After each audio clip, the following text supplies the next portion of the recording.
لوٹ آؤ قرآن اور صاحب قرآن کی طرف۔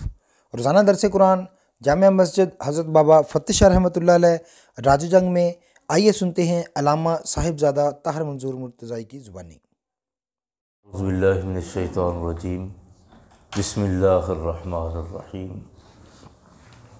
اقرأ بسم ربک الذی خلق، خلق الانسان من علق، اقرأ وربک الاکرم، الذی علم بالقلم، علم الانسان ما لم یعلم، صدق اللہ العظیم۔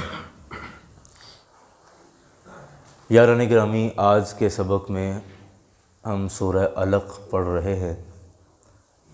یہ مکی صورت ہے اور قرآن پاک میں ترتیب کے اعتبار سے 96 نمبر صورت ہے۔ روایات کے مطابق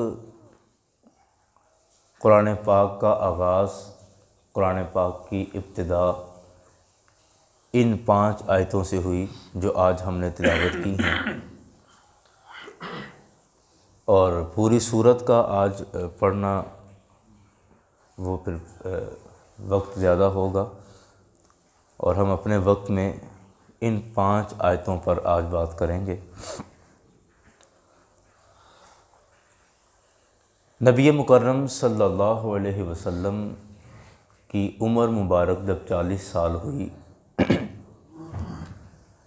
تو سرکار علیہ الصلاۃ والسلام کو روزانہ کچھ خواب آیا کرتے تھے۔ جب بھی سرکار کو کوئی خواب آتا تو بعد میں وہ خواب سچ ہو جاتا۔ تو سرکار علیہ الصلاۃ والسلام کو ان خوابوں کی وجہ سے طبیعت کے اندر جیسے انسان تنہائی پسند ہو جاتا ہے، الگ رہنے لگ جاتا ہے، تنہا وقت زیادہ گزارتا ہے، سرکار علیہ الصلاۃ والسلام پر بھی اسی طرح کی کیفیت تھی۔ نبی مکرم صلی اللہ علیہ وسلم بالکل الگ رہنے لگ گئے، زیادہ وقت تنہائی میں گزارنے لگ گئے، اور یہ سلسلہ چلتا رہا اور آگے بڑھتا رہا۔ تو سرکار علیہ الصلاۃ والسلام غار حرا میں تشریف لے جایا کرتے تھے، اور وہاں اپنے کھانے اور پینے کی اشیاء بھی سرکار ساتھ لے جاتے، اور وہاں پھر سرکار کئی دن تک رہا کرتے تھے، اور اپنے رب کی یاد میں اور اپنے رب کی عبادت میں جس طرح بھی اس وقت میں تھی، یا سرکار جس طرح بھی چاہتے تھے اس عبادت میں مشغول رہتے تھے۔ ایک دفعہ یوں ہوا کہ جب کہہ لیں کہ مدت مکمل ہو گئی اس تنہائی کی، اس عبادت کی، ذکر خدا کی، تو اللہ تعالیٰ نے جبریل امین کو قرآن پاک کی یہ پہلی ابتدائی آیتیں دے کر سرکار علیہ الصلاۃ والسلام کی طرف بھیجا۔ جبریل امین آئے اور آ کر اس سورت کا پہلا لفظ پڑھا۔ سرکار علیہ الصلاۃ والسلام سے عرض کی کہ اقرأ، پڑھیے۔ نبی مکرم صلی اللہ علیہ وسلم نے فرمایا ما انا بقارئ، میں پڑھنے والا نہیں ہوں۔ حضرت جبریل امین نے سرکار علیہ الصلاۃ والسلام کو اپنے سینے سے لگایا اور گلے سے لگا کے زور سے دبایا، اور پھر جبریل امین کہتے ہیں اقرأ، پڑھیے۔ سرکار نے وہی جواب دیا ما انا بقارئ، میں پڑھنے والا نہیں ہوں۔ دوسری دفعہ بھی اسی طرح کیا کہ بغل گیر ہوئے اور زور سے دبایا، پھر عرض کی کہ اقرأ، پڑھیے۔ آپ نے فرمایا ما انا بقارئ۔ پھر تیسری مرتبہ حضرت جبریل امین نے پھر یہی عمل کیا کہ رسول اللہ صلی اللہ علیہ وسلم کو اپنے سینے سے لگایا اور زور سے دبایا، اور پھر یہ پہلی آیت پوری پڑھی اور کہا کہ اقرأ بسم ربک الذی خلق، خلق الانسان من علق، اقرأ وربک الاکرم الذی علم بالقلم علم الانسان ما لم یعلم۔ جب یہ پڑھا تو پھر نبی کریم صلی اللہ علیہ وسلم نے یہ پانچوں آیات خود ہی پڑھ لیں۔ ایک روایت میں یہاں تک بھی ہے کہ جبریل امین نے ایک آیت پڑھی تو سرکار علیہ الصلوۃ والسلام نے پانچوں آیتیں پڑھ لیں، اور یہ بھی ہے کہ جبریل امین نے 5 آیتیں ہی پڑھیں تو سرکار علیہ الصلوۃ والسلام نے بھی ان کے پیچھے یہ 5 آیتیں پڑھ لی۔ اس میں علماء نے ایک حکمت لکھی ہے، کیونکہ بعض لوگ اسی واقعے پر یہ تنقید کرتے ہیں کہ دیکھیں جبریل امین سرکار کو پڑھاتے رہے تو سرکار کہتے مجھے پڑھنا نہیں آتا، مجھے پڑھنا نہیں آتا، یا مجھے کچھ نہیں پتہ، حالانکہ یہ تو ترجمہ ہی نہیں ہو سکتا۔ ما انا بقارئ ان کا مطلب ہے میں پڑھنے والا نہیں ہوں، یعنی جو تم کہہ رہے ہو میں یہ نہیں پڑھوں گا، یہ مطلب ہے اس کا۔ یہ نہیں کہ مجھے پڑھنا آتا نہیں یا مجھے پتہ ہی نہیں اس کے بارے، یا میں کیا پڑھوں، ایسا نہیں ہے۔ اس کا مطلب ہے ما انا بقارئ، میں پڑھنے والا نہیں ہوں۔ اور کیوں فرمایا؟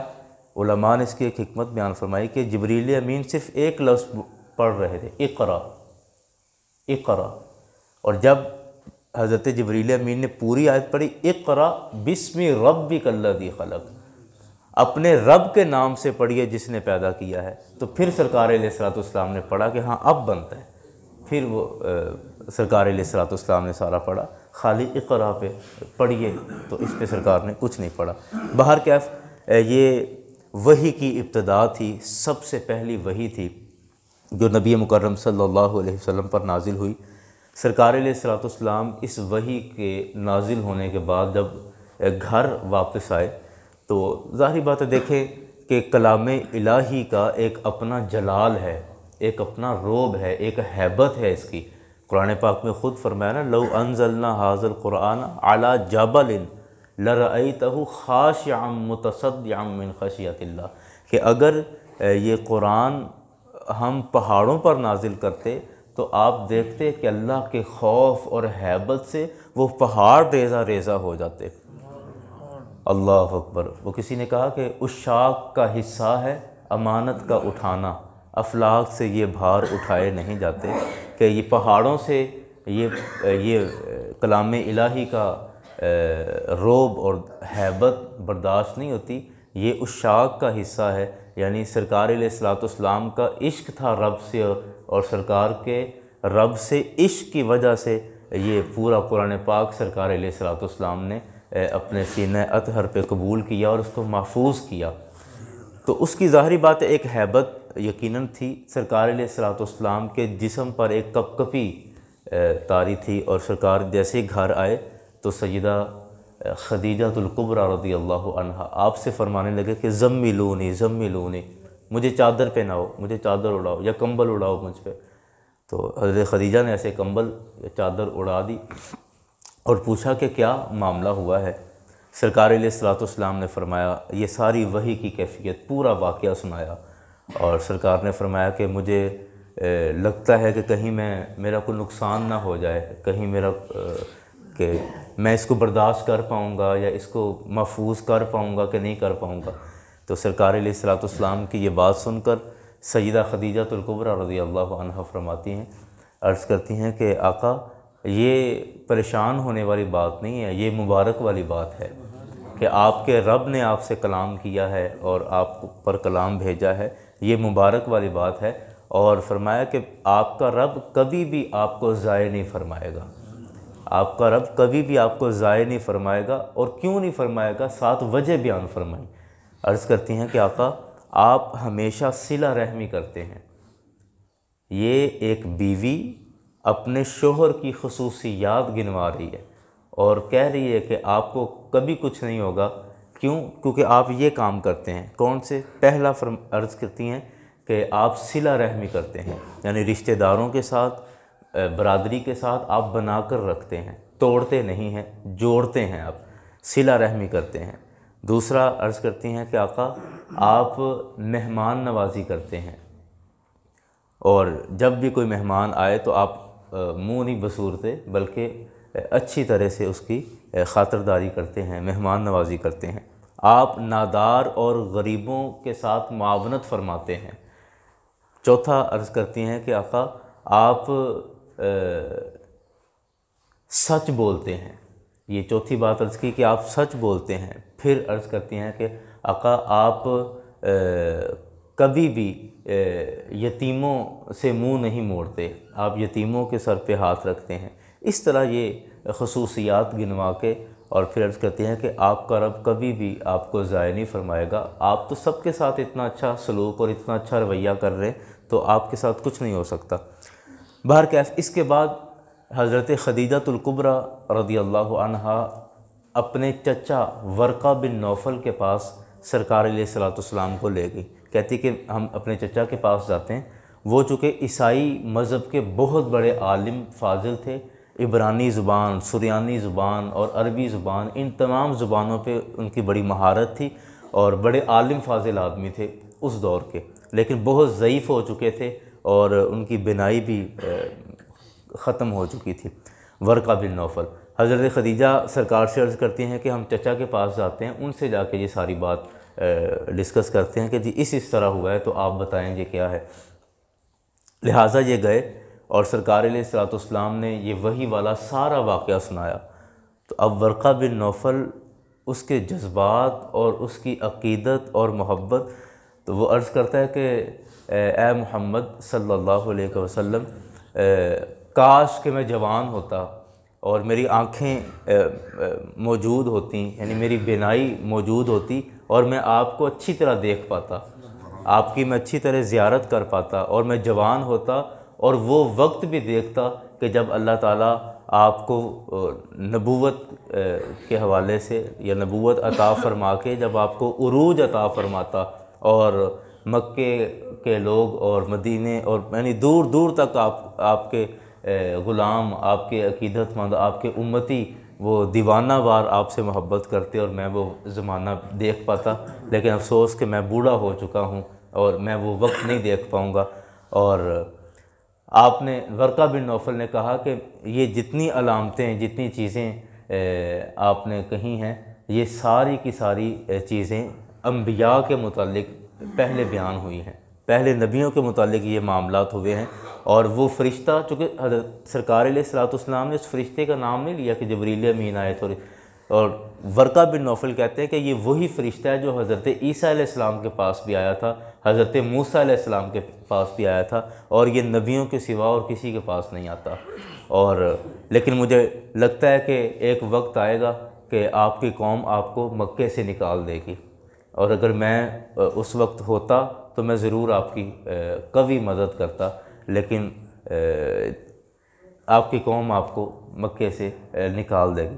سرکار علیہ الصلوۃ والسلام نے فرمایا کہ کیا میری قوم مجھے کیوں، حیرت سے پوچھا کہ میں یہاں پیدا ہوا ہوں، میرے باپ دادا یہاں سے ہیں، ہم پورا خاندان یہاں ہے، تو مجھے کیوں نکالیں گے؟ تو ورقہ بن نوفل کہتے ہیں کہ ہاں، اس سے قبل بھی جن کے پاس وحی آئی ہے تو قوم ان کی دشمن بن گئی، قوم ان کی مخالف ہو گئی اور ان کو ستایا گیا، تڑپایا گیا، تو یہ چیزیں آپ کے ساتھ بھی ہوں گی۔ بہرکیف یہ ساری بات سن کر سرکار علیہ الصلوۃ والسلام واپس آ گئے، اور یہ وحی کی ابتدا تھی، وحی کا آغاز تھا۔ اور یہ ان 5 آیتوں کا ہم ترجمہ کر لیتے ہیں اور پھر اپنی گفتگو سمیٹ لیتے ہیں۔ فرمایا اقرأ بسم ربک الذی خلق، پڑھیے بسم ربک، اپنے رب کے نام کے ساتھ، اپنے رب کے نام کا آغاز کر کے پڑھیے، الذی خلق، وہ رب جس نے پیدا کیا ہے، خلق الانسان من علق، اللہ اکبر، انسان کو پیدا کیا ایک جمے ہوئے خون سے، یعنی ایک خون کے لوتھڑے سے یہ ایک خوبصورت انسان اس نے بنا دیا، تو اس کا نام لے کر پڑھیے۔ اقرا، پڑھیے، وربک الاکرم، اور تمہارا رب بڑا مہربان ہے، اکرم، کریم ہے، وہ رب بڑا کریم ہے، اس کا نام لے کر پڑھیے۔ وہ رب بڑا کرم فرمانے والا ہے، اس کا نام لے کر پڑھیے۔ وہ رب الذی علم بالقلم، جس نے لوگوں کو قلم کے ذریعے سکھایا، الذی علم، وہ جس نے سکھایا، بالقلم، قلم کے ذریعے، علم الانسان، انسان کو سکھا دیا، ما لم یعلم، جو کچھ وہ نہیں جانتا تھا، جو نہیں جانتا تھا اس رب نے سب انسان کو سکھا دیا۔ تو اس رب کا نام لے کر آپ پڑھیے۔ یہ ان آیتوں کا ترجمہ تھا۔ اور آخر میں یہ بات عرض کرنا چاہوں گا کہ بیوی سب سے زیادہ اپنے شوہر کے قریب ہوتی ہے اور اپنے شوہر کی اچھائیوں اور برائیوں سے سب سے زیادہ واقف ہوتی ہے۔ اور یہ وہ موقع تھا کہ جب سرکار علیہ الصلوۃ والسلام نے ابھی اپنے نبوت کا اعلان نہیں فرمایا تھا، وحی کی ابتدا ہے نا، یہ تو نبوت کا اعلان نہیں فرمایا تھا۔ اور اس موقع پر بھی سیدہ خدیجہ الکبریٰ رضی اللہ عنہا جس قدر تعریفیں کر رہی ہیں سرکار کی، جس قدر اوصاف بیان کر رہی ہیں، تو آپ اس سے اندازہ لگائیے کہ نبی مکرم صلی اللہ علیہ وسلم کس قدر عظمتوں اور شانوں کے متحمل تھے، سرکار عظمت اور شان والے تھے کہ آپ کی بیوی نبوت سے پہلے ہی آپ کے اتنے اوصاف بیان کر رہی ہے، حالانکہ اس سے بڑھ کر تو اور کوئی نہیں جانتا۔ تو یہ سرکار علیہ الصلوۃ والسلام کی حقانیت کی بہت بڑی دلیل ہے۔ اور یہاں خواتین کے لیے بھی ایک پیغام ہے، ہم اپنی بچیوں کو گھر جا کر یہ سنا سکتے ہیں، بتا سکتے ہیں کہ بیوی کا کام ہے کہ جب شوہر کو پریشان دیکھے، جب شوہر کو غم زدہ دیکھے، تو بجائے اس کا مذاق یا اس پر طعنہ کسنے کے، اس کا مذاق اڑانے سے یا اس کو چشم پوشی کرنے سے، یعنی چل کوئی نہیں بس اس طرح کرنے سے، اس کو حوصلہ دے، اس کو تسلی دے، اس کا سہارا بنے۔ یہ پیغام ہے ہمارے معاشرے اور ہماری ملت کی خواتین کے لیے کہ یہ بیوی ہے کہ شوہر کو مشکل میں دیکھا، پریشانی میں دیکھا تو ہر وہ کوشش کرے اس کی پریشانی دور کرنے کی جو وہ کر سکتی ہے۔ اللہ تعالی ہم سب کو نبی مکرم صلی اللہ علیہ وسلم کی سیرت طیبہ پہ عمل کی توفیق عطا فرمائے۔